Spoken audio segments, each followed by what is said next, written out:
Советот на општина Гостивар го усвои највисокиот буџет предвиден за 2017-та, ако во 2016-та буџетот изнесуваше 1 милиарда 91 милион 534 илјади денари, за 2017-та тој ќе тежи 1 милиарда 96 милиони 684 илјади денари.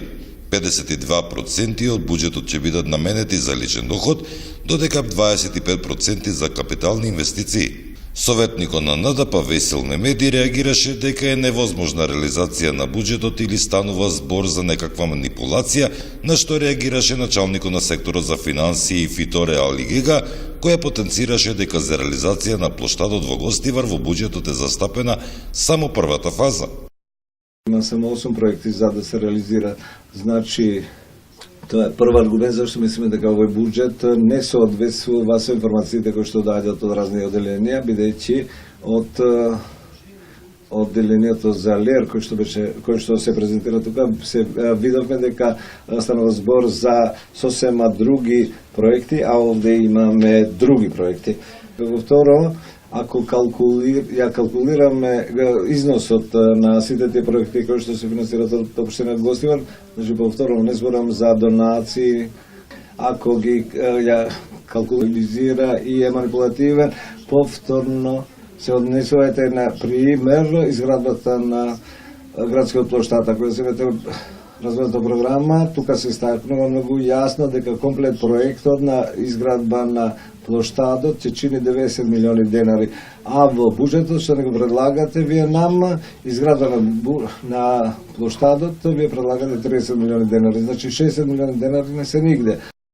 Капиталните расходи, ако ја анализирате програмата што е донесена пред еден месец со буџетот на општина Гостивар, ќе видите дека планирањето на средствата кај капитални расходи во рамките на основниот буџет е некаде 250 милиони денари. То вистина е дека во овој буџет ние имаме планирање на капиталните општи расходи некаде 129 милиони денари и тоа поради причини што проектот кој што е планиран за градскиот плоштад од некаде 120 милиони денари ќе се направи во фази, значи во буџетот на ова година е вклучена само првата фаза на овој проект, 30 милиони денари. Само тука значи стои разликата.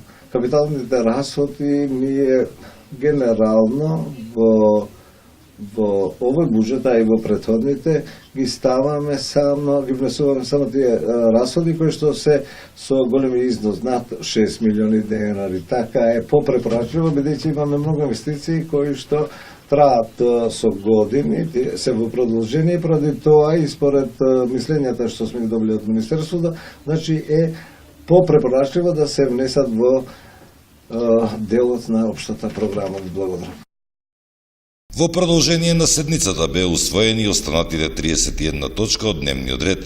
Благиничкиот максимум е утврден на 30.000 денари. Усвоена е програмата за работа во 2017-та на локалната самоуправа во областа на спортот, културата, финансирање на млади таленти, како и во областа на социјална и детска заштита. Советниците дадоа согласно за користење на земјиште на јавното претпријатие Комуналец, како и годишната програма на претпријатието, а беше усвоена и програмата на претпријатието Паркинг и зеленило. На седницата се одлучуваше за вклопување на бесправно изградени објекти во урбанистичката планска документација.